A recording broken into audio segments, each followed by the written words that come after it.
Hi everyone, welcome back to my channel, or welcome if you're new. Today I thought it would be really fun to take the What Color Reader Am I quiz. So I saw Sid at I think her handle is Sid Bookworm on YouTube, do this, and basically this quiz tells you what color reader you are and then it gives you book recommendations, which is so fun and cute. So I figured we can take the quiz together and then we can look at the recommendations and pick a few, and then this will be part one, and then in part two, I'll read the books and we'll see if I am truly that color. So, this is readyourcolor.com. I will put it in the description box. You take the quiz too. You take it too and tell me what color you are, and maybe we'll be the same color. How fun would that be? Okay, find your color type. Let's do this. This quiz will show you 24 different hypothetical book summaries, indicate how likely you would be to read each one. Begin the quiz. A poetic memoir weaves together fragments, dreams, journals, entries, old text chronicling the author's healing after grief. Yeah, I would totally read that. I really enjoy mixed media, and grief is an interesting subject. A woman falls in love with a man through anonymous letters exchanged in library books, never meeting until fate intervenes. This does give You've Got Mail vibes a little bit, which is my favorite movie. However, I don't like romance, so I'm going to say might read. Depends on if it's smutty or not, because I don't read smut, so. In a city run by corporations, a lone data hacker risks everything to uncover the truth behind a mass digital blackout. Yeah, I'd probably read that. That sounds pretty interesting. In a shattered world ruled by elemental warlords, a cursed warrior and an outcast prince form a forbidden bond that could remake the realm. Okay, when we say forbidden forbidden bond, are we talking sexually? Are we talking friendship? I'm gonna say would probably read. Because again, I just don't like sexual content, so. A solitary monk walks across America, encountering strangers who subtly reshape his life and inner beliefs. Would probably not read. Drawing on neuroscience and ancient philosophy, this guide helps overthinkers learn to make better decisions. Maybe. Might read. I like a good nonfiction sometimes. A surrealist artist discovers her paintings are portals to real worlds, and something is starting to come back through the canvas. Oh, I would totally read that. Would definitely read. I love surrealism. One of my favorite art eras. A grumpy CEO starts to rethink what's important to him after he falls in love with the new VP of marketing. Would definitely not read. An ex-assassin hiding in Alaska. Why did I say Alaska like that? Alaska. Must confront his past when his daughter is taken by a vengeful arms dealer. I wouldn't read that. A chef. I almost said chief. A chef journeys across post-Soviet Europe, searching for the recipes that defined her grandmother's lost homeland. Might read? We'll say might read. A multi-generational novel told from the perspective of a single house and the people who lived, loved, and died within it. Would probably read. That sounds pretty interesting. A deep dive into how food systems, global trade, and local economies shape the way we eat and how to eat better. Would probably read. That sounds pretty interesting. A linguist and an ex-CIA operative must decode an ancient manuscript before a secret society reshapes history. Ooh. I'm going to say would probably read. I love a good conspiracy theory. That does sound pretty interesting. A novel told entirely through footnotes and deleted Wikipedia entries reconstructs the life of a time traveler who never existed. Oh, I would definitely read that. Again, I really like mixed media stuff and time travel. I tend to like time travel stuff too. A struggling screenwriter falls for the nanny of his ex-wife's kids in a story filled with awkward charm, bad coffee, and unexpected kisses. No. Not for me, thanks. In a future where dreams can be uploaded and bought, a woman begins to lose the line between memory and product. Would definitely read. Would definitely read. Are these real books? I mean, I said it's hypothetical books, but like some of these I'm like, tell me what this book is. I guess that's the point. They're going to give us suggestions in just a second. A former Silicon Valley exec shares what broke him, healed him, and how to live a more intentional digital life. Nah, not for me. A rescue team in Antarctica picks up a distress signal from a base that officially doesn't exist and never did. I'm going to say would probably read. That sounds pretty cool. A cultural critic's essay collection on the end of piracy The Aesthetics of Apocalypse and What Comes After Capitalism. I would probably not read. There's a slim chance, but would probably not read. A woman uncovers a box of unsent letters and begins to rewrite the story of her childhood. I'm gonna say might read. Maybe. Okay, just a few more. A clear, no-nonsense manual on how to lead the teams with empathy, structure, and long-term vision. Would definitely not read, let's be real. An ornithologist joins a rogue expedition into the Congo to find a supposedly extinct bird. Then the team starts vanishing one by one. Would definitely read. Fun fact about me, I wanted to be an ornithologist very badly when I was a child.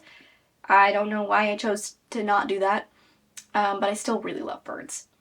In an alternative 1800s, a woman disguised herself as a man to join a pirate crew in search of a mythical island said to grant second lives. Ooh, would probably read. Sounds pretty interesting. Okay, last one. A box of mementos hidden by her late husband sends a young widow on a cross-country road trip through memory and mourning. That sounds pretty sad.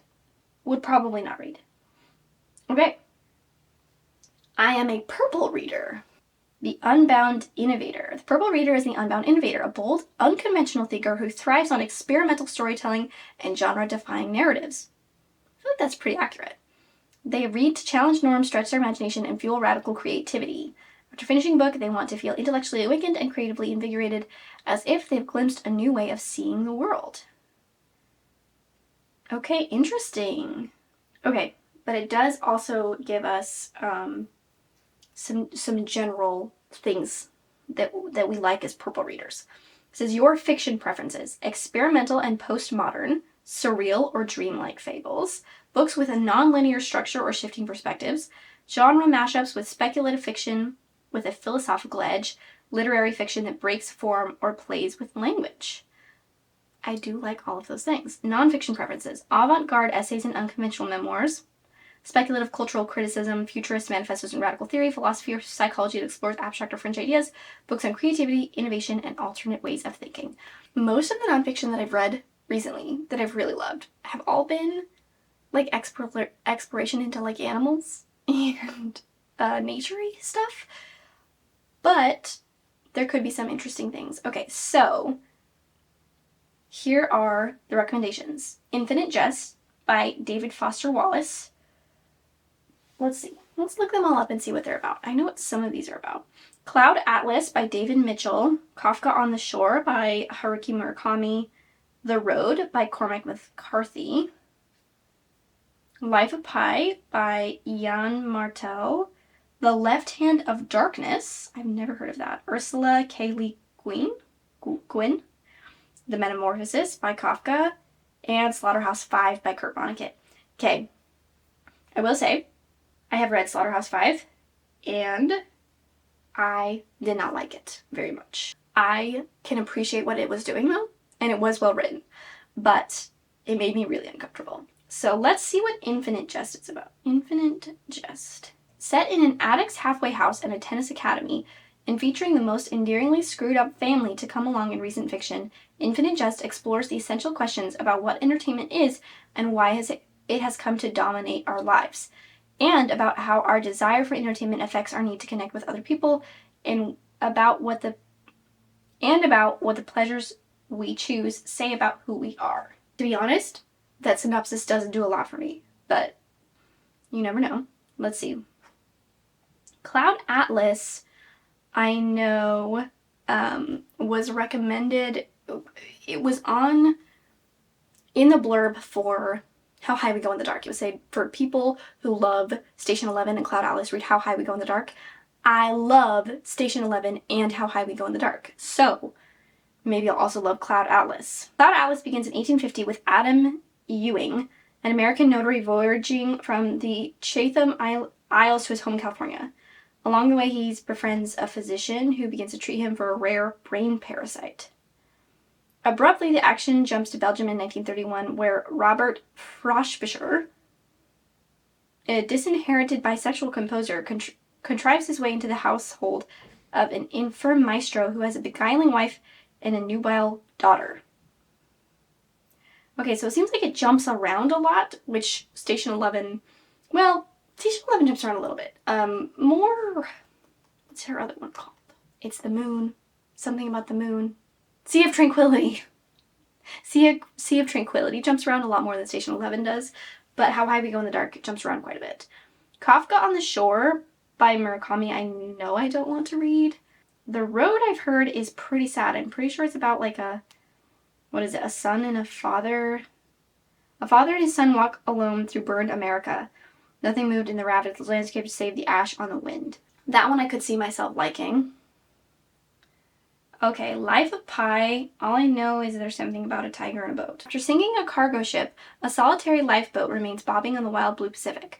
The only survivors from the wreck are a 16-year-old boy named Pi, a hyena, a wounded zebra, an orangutan, and a 450-pound Royal Bengal tiger. Soon the tiger has dispatched all but Pi, whose fear, knowledge, and cunning allow him to coexist with the tiger for 227 days while lost at sea. Okay, maybe. I'm going to say maybe on that. Let's see what the Left Hand of Darkness is. I've never heard of that. A lone human ambassador is sent to icebound planet of Winter, a world without sexual prejudice where the inhabitants' gender is fluid. His goal is to facilitate Winter's inclusion in a growing intergalactic civilization, but to do so he must bridge the gulf between his own views and those of strange, intriguing cultures he encounters.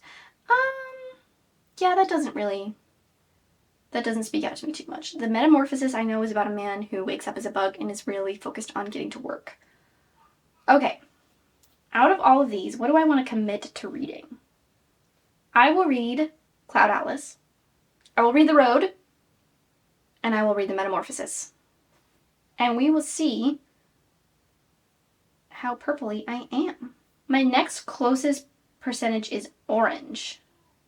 And then blue, red, green, and yellow is my smallest one. Orange Reader is a serial world hopper. Thrives on masterful world building. So the recommendations for orange is Dune, which I read and really enjoyed. The Way of Kings, which I recently soft DNF'd. I think I'm going to try it on audio. Outlander. Shogun. Name of the Wind, which I have. American Gods by Neil Gaiman, which I have DNF'd.